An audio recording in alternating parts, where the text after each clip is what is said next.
In this lesson, we will evaluate the polynomial function using the remainder theorem.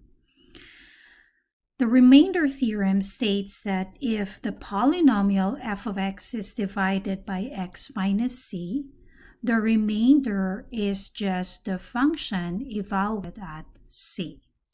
Now, to illustrate this, we will consider the following example.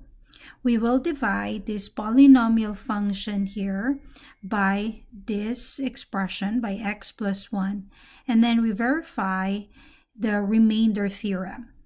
So we would then evaluate the function at x equals -1 and see if we get the same result for the remainder. So first, let's do synthetic division. So we would have to write down the coefficients of the polynomial here as our first term. So we have 3, 1, and then since x is missing, we put 0 for x, then 2. Then we put here the constant. So we compute for c here, equate this to 0, you equate that to 0, and then you solve for x equals -1. Then let's perform synthetic division. Bring down 3, multiply 3 by -1, then you add, that's -2, times -1 is +2, then add this 2, you have 2, times -1 is -2. You got 0. So we see here that the remainder is 0. When the remainder is 0, we say that this function here, this polynomial here, is exactly divisible by x plus 1. Next, let's confirm our result. Let's see if we get 0 when we evaluate the function at x equals -1. So let's evaluate the function at x equals -1. F at -1 is 3 -1 cubed plus -1 squared plus 2. We have -3 plus 1 plus 2. So 1 plus 2 is 3, plus -3 is 0. So we got the same result. So our remainder in this case is 0. So moving forward,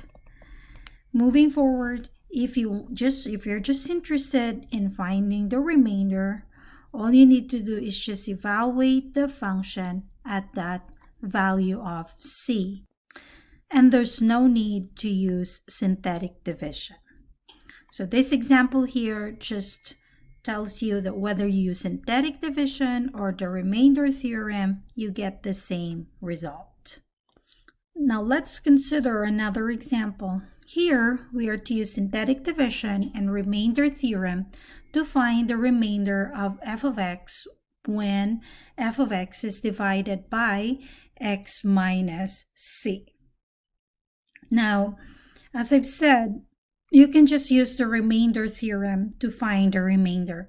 But for the sake of illustration, we will use both, just to prove to you that you get the same result, whether you use synthetic division or remainder theorem. So here, we will first try to use the remainder theorem. So using remainder theorem, all you need to do is evaluate the function at that x. Remainder theorem. And then we will verify the result, okay, using synthetic division. So we have f of, in this case, I. So our c here is I. Now, that means we evaluate the function here at I. So we have I cubed minus 2i squared plus I plus 3. Now take note, I is equal to square root of negative 1. So that variable I is equal to square root of negative 1. So we have I cube. I cube means you cube square root of negative 1. That gives you negative I. And then if you square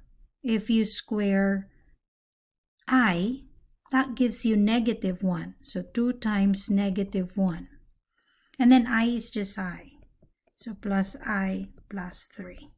Then you simplify now.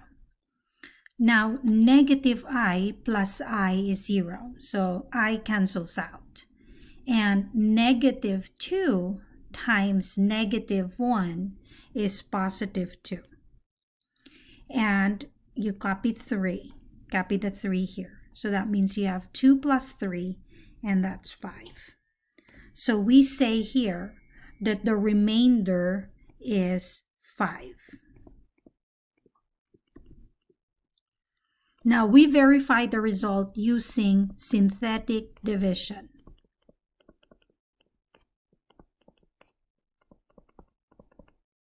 So this is also a good example of using synthetic division with this as our divisor.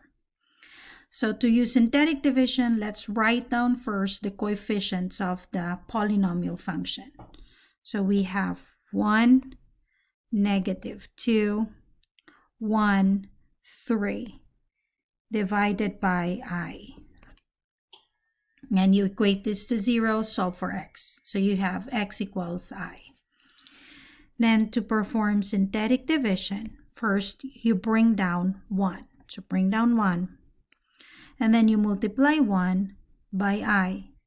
So 1 times I is I. Now you add.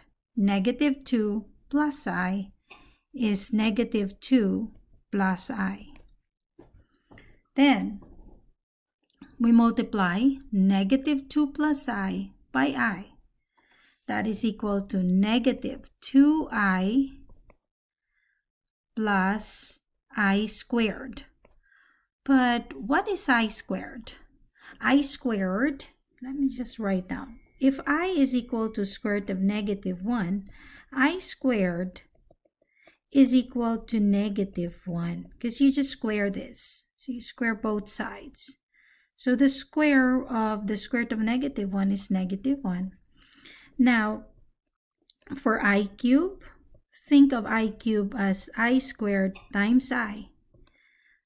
So I squared is negative 1. So this is just equal to negative I. Now for I to the fourth, that is equal to I squared times I squared. And I squared is negative 1. So negative 1 times negative 1 is positive 1. So these things here might be very helpful to you as you evaluate i's. So now let's replace this I squared here by negative 1. So we have 2I minus 1.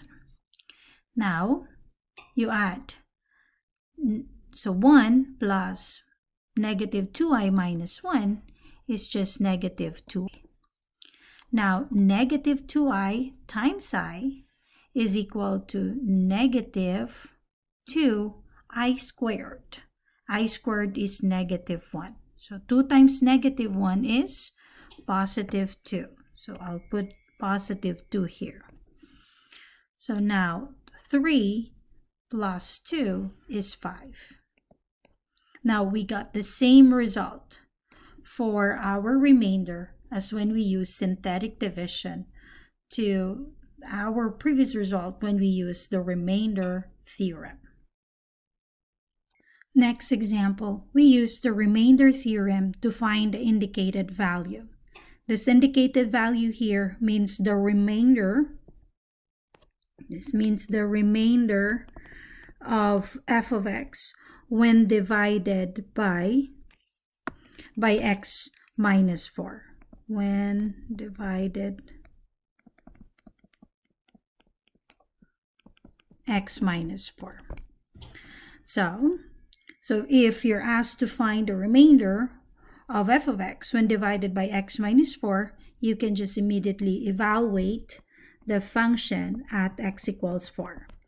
So you have 4 squared plus 2 times 4 minus 7.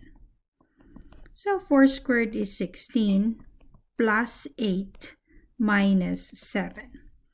8 minus 7 is 1 plus 16 is 17. So that means 17 is the remainder.